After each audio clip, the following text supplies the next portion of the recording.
Le pays qui, vous le savez, messieurs, est divisé en deux camps actuellement, celui de Nicolás Maduro, le président élu, et Juan Guaidó, le président autoproclamé. Alors, ce dernier, Juan Guaidó, renforce sa position jour après jour avec des soutiens de plusieurs pays. On compte aujourd'hui 19 pays européens qui apportent leur soutien à Juan Guaidó, après les États-Unis et leurs alliés. Et au départ de cette crise, le Maroc était parmi les premiers pays à se positionner très vite en faveur du nouveau président autoproclamé, Juan Guaidó. Comment vous interprétez ce soutien franc et net du Royaume ? C'est d'abord de la réelle politique.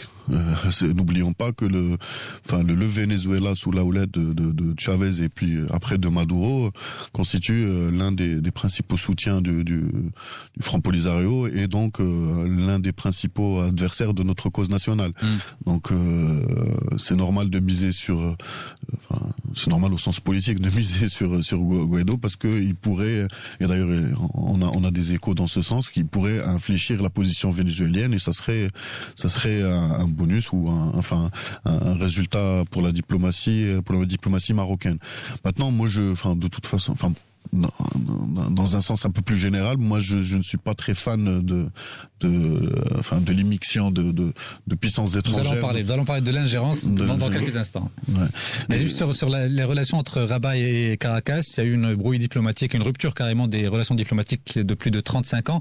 Est-ce que là on peut imaginer vraisemblablement un rapprochement entre les deux pays si Juan Guaidó effectivement remplace Nicolás Maduro?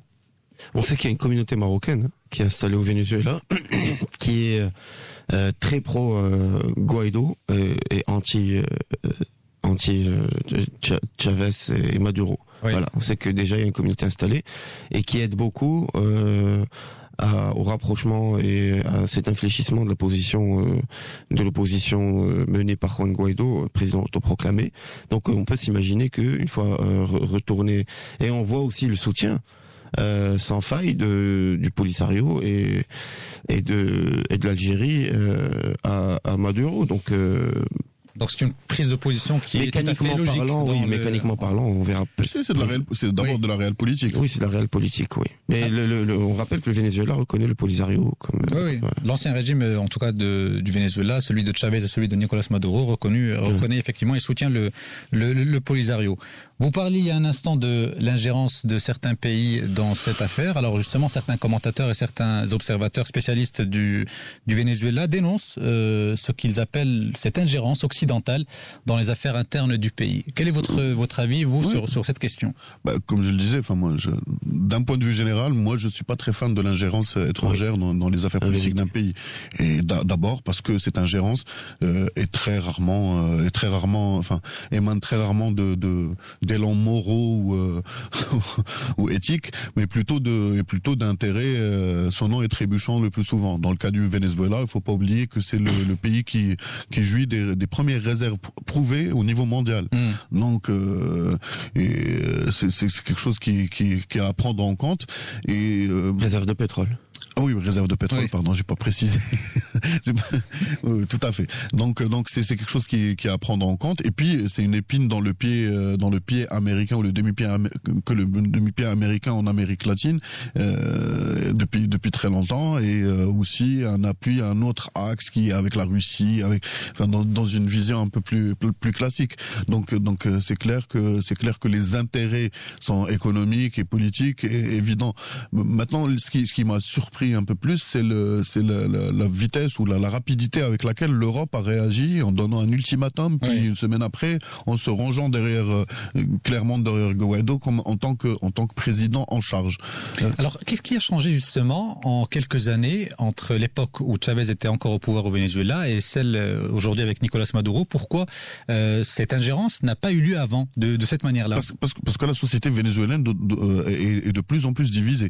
C'est-à-dire que moi je pense du temps de Chavez, c'était difficile. D'abord, Chavez avait une légitimité beaucoup plus importante que celle de Maduro, et en plus la situation sociale et économique aussi, était beaucoup plus florissante. Donc maintenant, c'est beaucoup plus difficile.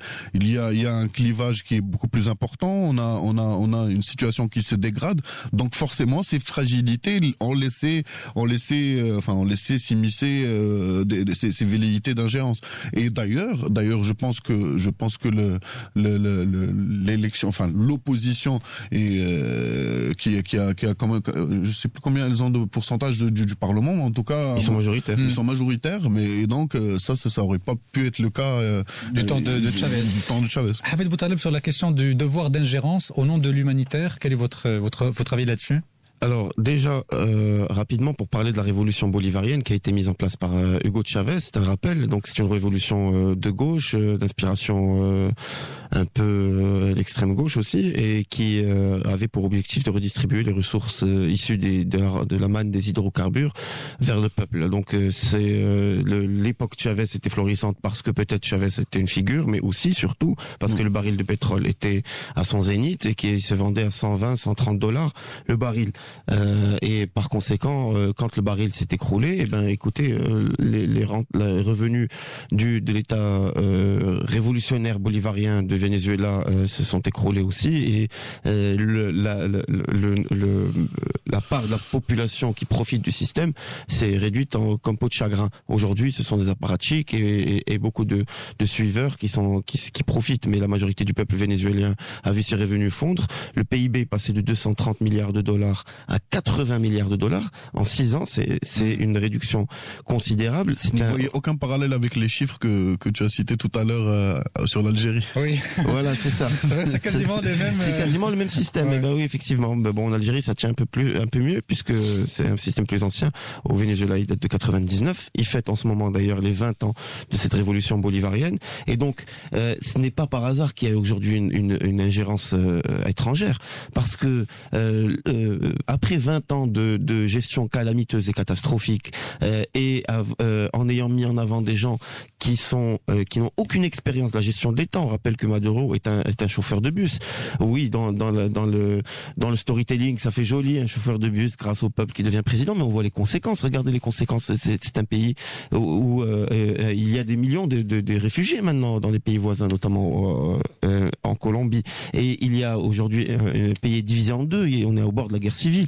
Et par conséquent, ce n'est pas pour rien qu'il y a une ingérence étrangère. L'ingérence étrangère n'est pas souhaitable, certes, mais quand à l'intérieur on affaiblit considérablement le pays, quand des dirigeants profitent de tous les relais, de tous les leviers pour se maintenir au pouvoir, malgré les résultats catastrophiques, etc., ils ouvrent la porte à l'ingérence étrangère. Si un dirigeant est solide, on a vu, pour revenir un peu, on a vu que l'exemple en Turquie, où en 2016, il y a eu des mouvements pour essayer de renvoyer le président, mais ça n'a pas marché, puisque le système, les opposants comme les pros étaient pour le système. Aujourd'hui, le système au Venezuela a perdu ses opposants. Ses opposants ne considèrent plus que ce système est viable. Donc ils veulent remettre en question l'intégralité du système, y compris donc Maduro et la révolution bolivarienne qui ne convainc plus la majorité des Vénézuéliens. Juste pour conclure, il faut pas aller vite en besogne. Je pense que la révolution bolivarienne, comme vous le dites, elle a quand même ses aficionados, parce que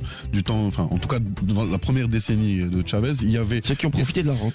C'est pas une rente, il y avait des maisons, il y avait un programme d'habitat, il y a des réalisations au niveau de l'éducation. Il y a beaucoup de choses qui ont été faites. Il faut pas jeter tout le bébé avec l'eau du bain, mais c'est vrai que depuis la situation s'est détériorée, et je pense que la société s'est clivée, et qu'il y a encore une couche sociale qui soutient Maduro, pour des raisons de conviction, et non pas de rente seulement, mais il y a aussi une grande partie de la population qui en a marre. Donc merci messieurs, le temps passe. Allez-y, rapidement. C'est juste le groupe de Lima qui a été créé en 2017 pour gérer la transition au Venezuela, a hier, donc c'est un groupe de pays d'Amérique latine principalement avec le Canada, a hier officiellement reconnu Juan Guaido comme étant président légitime. Donc on s'oriente quand même vers un changement de président dans le pays. En tout cas, voilà.